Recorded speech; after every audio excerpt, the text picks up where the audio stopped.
lagi di Midnight Live. Aumania, mana suaranya? Langsung saja kita undang narasumber kita, bintang tamu kita malam ini. Seorang musisi muda, Sharla Mars. Sharla, silakan kita kasih tepuk tangan. Apa kabar, Baik, Sharla? Alhamdulillah baik. Raisa Sharla Martiza. Ya, Bener? betul. Wah, kenapa akhirnya memilih nama Sharla Mars sebagai nama panggung? Karena kalau Raisa kan udah banyak ya. Oke. Bener, terus kalau Martiza juga, Sharla Martiza pernah ada yang ikut kontes di salah satu kompetisi juga namanya Sharla Martiza. Jadi kayak biar membedakan Sharla Mars aja deh. Oke, lebih punya ciri khas gitu ya, Iya. Sharla Mars. Nah, kamu juga tertarik ke dunia acting gak sih sebenarnya? Apakah memang dari awal pengennya jadi musisi aja? Tertarik akhir-akhir ini aku lagi nyoba ke sana. Oh ya? Gimana rasanya bisa acting dan beradu acting dengan aktor aktris yang lebih senior gitu? Pastinya karena ini hal baru menurut aku sih challenging banget. Karena kan sebelumnya belum pernah gitu. Ya. Tapi justru aku tuh suka banget explore kayak nggak cuma nyanyi, dulunya pernah ikut lomba fashion show juga. Semuanya pokoknya pengen dicobain aja gitu. Oke. Jadi sekarang kayak karena banyak banget yang nyaranin Sharla coba ikut casting dong gitu. Akhirnya aku nyobain casting dan kemarin Oke. sempat beberapa kali ketemu sama cast senior gitu. Iya ya, pasti banyak kasih masukan juga, banyak sharing juga ya. Iya benar. Tapi kamu ini nggak sempet down nggak waktu bertemu dengan mereka atau Iya. itu bikin kamu sedikit apa ya gugup?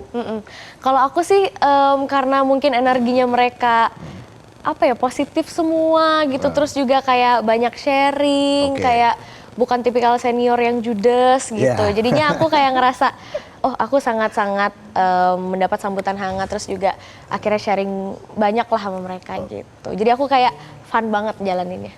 Sejak awal yang mendorong kamu untuk nyanyi siapa? Kalau aku emang dapat support dari keluarga dari kecil. Oke. Dan kebetulan almarhumah mamaku itu dulunya penyanyi daerah. Oke. Dan kamu juga pengennya tampil ya? Iya. Ya kalau lihat panggung dikit, cobain nih panggung. Aduh, penonton aja nih nggak pernah nonton panggung nih.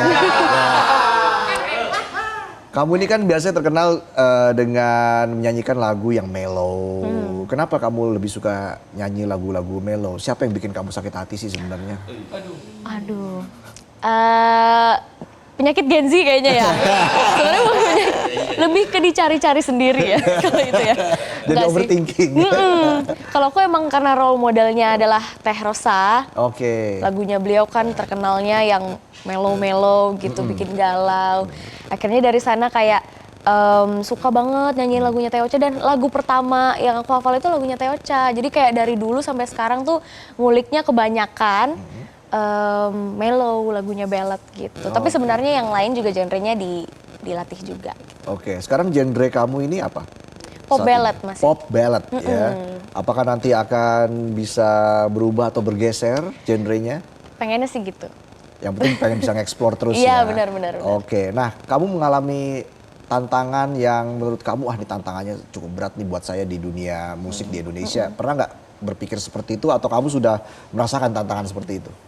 Pasti banyak banget tantangan yang baru. Sebenarnya aku karena apa ya, pemalu sebenarnya dulunya awalnya kayak. Masa sih? Iya, takut buat ngobrol sama orang gitu, Oke. takut untuk mulai topik baru, takut salah ngomong segala macam. Tapi pelan-pelan karena ketemu sama teman-teman yang berbagai macam daerah kan Iya. di kompetisi aku, terus Oke. kayak mulai belajar lah kayak oh ternyata ya santai aja ngobrol sama teman-teman, sharing banyak, akhirnya lebih apa ya, lebih paham harus ngomong apa gitu.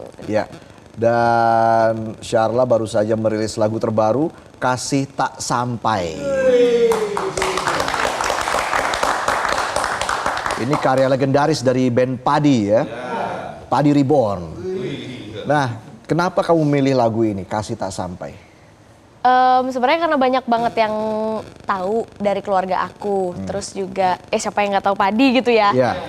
Iya, terus dari Gen Z juga, kalangan Gen Z banyak juga yang hafal sama lagunya gitu. Kebetulan lagu Kasih Tak Sampai inilah, aku sebenarnya tadinya nyari tahu dulu. Dari kalangan yang gen milenial, di atasnya, terus sampai ke kalangan aku Gen Z gitu. Aku cari tahu kayak, kalian hafal nggak sih sama lagu-lagunya Padi gitu. Kalau hafal sebutin satu lagu atau beberapa lagu deh gitu, terus suruh nyanyiin. Ternyata banyak banget yang tahu sama Kasih Tak Sampai ini, akhirnya aku recycle lah lagu Kasih Tak Sampai. Biarlah, gitu kan ya. Ngerti nggak? Pernah denger nggak sih lagu Padi? Tahu nggak Padi? Padi Reborn, band legendaris. Jadi nanti kita akan mendengarkan Sharla perform membawakan Kasih Tak Sampai. Wah, dengan suara mellow-nya kan. Tapi ada tidak nuansa baru yang kamu tawarkan di lagu ini? Ada, jadi karena aku aslinya dari Kalimantan, aku masukin instrumen sape di dalamnya karena aku pengen memperkenalkan apa ya, Musik tradisional. daerah, Iya. daerah aku gitu kan. Orang kalau Kalimantan pasti banyak yang tahu IKN-nya gitu. Iya. Tapi mungkin nggak semua tahu alat musiknya, terus tradisinya bagaimana. Jadi aku pengen sih berkarya ke depannya dengan memperkenalkan daerah aku. Wih, keren. Itu penting itu ya. Karena kita harus tahu dari mana kita berasal. Kacang jangan lupa sama kacangnya. Kulit.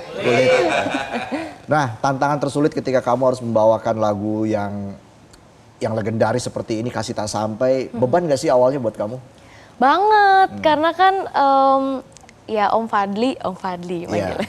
Om Fadli kan dengan suaranya yang sangat-sangat powerful itu, walaupun kayak kalau Gen Z kan sekarang dengan riff and runs-nya, dengan improvisasinya gitu kan. Tapi kalau Om Fadli nyanyinya nggak terlalu banyak improvisasi, tapi orang udah tahu gitu kalau ini tuh emang Fadli dan Padi yang punya lagunya. Jadi itu sih yang terberat untuk aku bawakan lagu dari Kasih Tak Sampai ini. Tapi semoga diterima oleh masyarakat pastinya Amin, ya. amin. Banyak yang minta juga kamu untuk membawakan lagu Kasih Tak Sampai kan. Jadi sebenarnya memang awalnya pasti beban ya. Tapi ketika itu dijalani, apakah itu akhirnya membuat kamu makin termotivasi untuk bisa menciptakan single baru lagi atau seperti apa?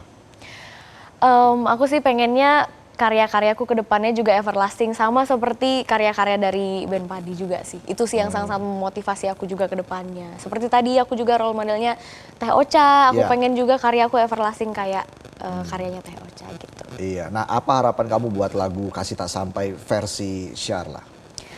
Versi Sharla semoga para Gen Z mendengarkan lagi karya-karya yang OG-nya juga gitu. Nggak cuma karya-karya terbaru tapi juga yang lama. Kita ingat dulu sangat-sangat kaya sekali akan suaranya, akan musiknya juga. Dan di lagu baru Kasih Tak Sampai ini juga aku pengen seperti yang aku bilang tadi, semoga daerah aku juga makin dikenal dengan instrumen dan lain-lainnya. Untuk diri kamu sendiri, apa yang menjadi mimpi besar kamu ke depan? Semoga banyak memotivasi teman-teman di daerah aku untuk unjuk gigi. Wih. Itu istilah milenial banget tuh, unjuk gigi. Tapi keren ya, artinya Sharla bisa beradaptasi dengan segala generasi. Itu penting. Oke, udah gak sabar kan? Iya. Baik, langsung saja Sharla, ini dia Kasih Tak Sampai.